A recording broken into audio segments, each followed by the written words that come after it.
Hello everyone. आज हम Sigmund Freud का व्यक्तित्व सिद्धांत जानेंगे, यानी कि पर्सनैलिटी थ्योरी। इस थ्योरी में क्या बात की है, किस तरीके से उन्होंने बताया है कि हाँ हमारी पर्सनैलिटी किस तरीके से ग्रो करती है। This theory propose that the mind is composed of 3 elements. इन्होंने कहा था कि 3 एलिमेंट को इन्होंने इसमें बात की थी, id, ego and super ego, which interact to create personality and behaviour, की जो हमारी इंटरेक्ट करती है हमारी पर्सनैलिटी को, हमारे बिहेवियर को। Id, ego and super ego, 3 elements इन्होंने बताए थे, ये ध्यान रखना है सिगमंड फ्राइड के द्वारा। ईड में इन्होंने बात क्या की थी, ये होता है जब स्टार्टिंग बर्थ एज होती है, जब it present at birth and operate on the pleasure principal, seeking immediate gratification of basic need and desire like hunger, thrust and sexual drive.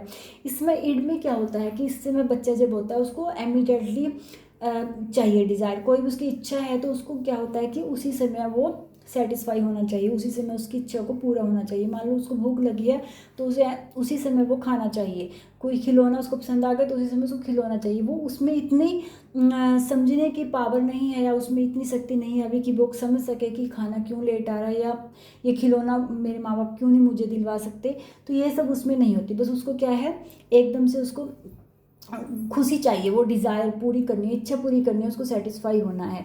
Imagine A baby who cries when hungry does not understand why they can't have food immediately.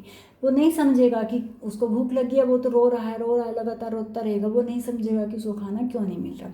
फिर आती है ego stage. Ego stage में क्या होता है, जो ये mediate stage में हम कह सकते हैं ईड और सुपर ईगो के बीच में, ठीक है। ये है, इसमें में अनकॉन्शियस डिज़ायर भी होती हैं, इच्छाएं भी चलती हैं, और साथ में बच्चा क्या है कि मोरल जो कॉन्शियस हो मतलब कि एक मोरालिटी की तरफ मुड़ जाता है, कि जो वो अच्छा बुरा भी समझने लग जाता है। एग्जाम्पल है, जैसे इस स्टेज में क्या था, एग्जाम्पल के तौर पे जैसे ईड में क्या था कि बच्चे को खाना भूख लगी है तो उसको इमीडिएटली खाना चाहिए। पर इसमें क्या है, वो सोचेगा कि अगर उसको कहीं खाना खाना है, तो अगर उसको भूख लगी है तो वो ये नहीं है कि बिस्किट वगैरह में अगर वो कर सोचेगा कि हाँ चलो मुझे ये खा लिया बहुत है, नहीं, वो अच्छा खाना खाने के लिए वेट कर सकता है, इसमें उसमें इतना कंट्रोल है, ठीक है। तो ये होता है सुप ईगो में। फिर आता है हमारा एग्जाम्पल, ऐसे consider a person who is hungry, the id might want to eat immediately. Id क्या चाहेगा कि उसी समय पूरी हो, लेकिन but the ego would be consider the time and place, perhaps choosing to wait for meal rather than craving a cooking, ठीक है। तो वो ये नहीं सोचेगा कि कुकी को खा लिया और चलो, वो उसके लिए वेट कर सकता है। ईगो, ईट एंड हो गया। थर्ड है हमारा सुपर ईगो। सुपर ईगो में क्या है कि इसमें it represent internalise moral standard and ideals. इसमें बात होती है जहाँ पर मोरल स्टैंडर्ड्स और आइडियल्स की बात होती है। आइडियल्स की हमारे मतलब कि जो सही गलत का हमें पता लग जाता है जिस समय। It acts as a conscious guiding behaviour by judging action and causing feeling guilt when something is deemed wrong. जब उनसे अगर कुछ गलत भी होगा तो उसके लिए गिल्टी फील करेंगे, मतलब कि यहाँ पर हम कह सकते हैं मॉरल वैल्यूज़ उनमें काफ़ी डिवेल्प हो जाती हैं, अच्छा बुरा वो जानने लग जाते हैं। जैसे और ये तो बताए थे उन्होंने 3 एलिमेंट्स बताए थे। फ्रॉड ने साइकोसेक्सुअल स्टेजेस बताई थी, 5 स्टेजेस बताई थी उन्होंने अपने पर्सनैलिटी थ्योरी में। 5 स्टेजेस उनकी क्या, और ये साइकोसेक्सुअल स्टेज के नाम से जानी जाती हैं। इसमें 5 स्टेज हैं। फर्स्ट है ओरल स्टेज, ये है 0 से 1 ईयर, या फिर कहीं जगह लिखा था 0 से 18 मंथ, ठीक है, दोनों सही हैं। Focus on pleasure through the mouth. इसमें क्या होता है कि बच्चा अपने मुख से खुशी ले रहा है, उसको इंजॉय मिल रहा है। मान छोटा बच्चा हम देखते हैं जैसे न्यूबॉर्न बेबी होता है, वो अंगूठे को, फिंगर्स को मुंह में दबाता रहेगा। उसको अगर कुछ आपने खिलौना दे दिया तो वो उसी को मुंह में चबाता रहेगा, तो उसको क्या होता है, इस इंजॉयमेंट मिलती है, उसको खुशी मिलती है। हम उनके मुंह से कुछ छीन लेते हैं, कुछ भी दे दो उसको तो मुंह में दबाना है, क्योंकि उसको उससे खुशी मिल रही है, ठीक है। ये होती है ओरल स्टेज। एनल स्टेज है इनके अकॉर्डिंग 1 से 3 ईयर, या हम कह सकते हैं 18 मंथ से लेकर 3 ईयर्स। इस समय इसका फोकस जो है बच्चे का वो एनस पे चला जाता है, यानी कि गुदा पे चला जाता है, जहाँ पर वो कंट्रोल करने से, इस समय क्या था, बच्चे पे कोई कंट्रोल नहीं है। वो अगर वो बाथरूम में जाना है, उसे टॉयलेट करना है तो वो नहीं बताएगा, ठीक है, जब दिल का कर लिया। लेकिन इस समय क्या, उसमें खुद पे कंट्रोल होना शुरू हो जाता है। Shift on the anus where the children experience pleasure from bowel and bladder control, यहाँ पर वो कंट्रोल करना शुरू कर देता है। Develop a sense of self control, ठीक है, सेल्फ कंट्रोल उसमें पैदा हो जाता है। थर्ड होता है फिर फैलिक स्टेज, यानी कि 3 से लेकर 6 ईयर्स, और हिंदी में बोलते हैं हम लिंगिक अवस्था। इस समय क्या होता है, इसमें जो सिगमंड फ्राइड ने नाम दिया है लिबिडो बच्चों का नाम इसने दिया है लिबिडो से इसमें बताया है इन्होंने कि जहाँ पर इस समय बच्चे में एक से हो जाता है डिफरेंस, जो मतलब कि हम वो पहचानना शुरू कर देता है कि मैन और वुमेन में डिफरेंस, ठीक है, दो सेक्स में वो डिफरेंस करना सीख जाता है। तो इस समय वो बच्चे, लड़का क्या होता है, कभी छोटा बच्चा देखते हैं इस उम्र में क्या होता है इनके अकॉर्डिंग, कि बच्चा लड़की है तो वो अपने फादर की तरफ ज़्यादा अट्रैक्ट होगी, और जो बेटा है, लड़का है, वो अपनी मदर की तरफ ज़्यादा अट्रैक्ट होगा 3 से लेकर 6 ईयर की स्टेज में।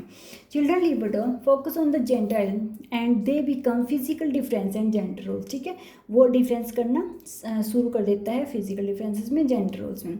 जैसे ओडिपस ग्रंथि के कारण माना जाता है लड़के में कि ओडिपस एक ऐसा होता है, ओडिपस बॉयज़ में होता है कि जिसकी वजह से वो क्या होता है कि अपने फादर की तरफ अट्रैक्ट होता है।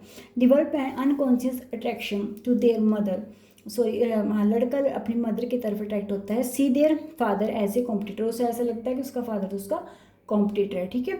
और जो जहाँ इसी तरीके से गर्ल क्या होती है, इसमें इलेक्ट्रा ग्रंथि जो डेवलप होती है, उसकी वजह से वो क्या होती है कि अट्रैक्ट होती है अपने फादर की तरफ, उसे लगता है कि उसकी मदर उसकी रिवेल है, ठीक है, दुश्मन है। तो इस तरीके से में होता है, स्टेजेस चेंज होती रहती हैं टाइम के अकॉर्डिंग।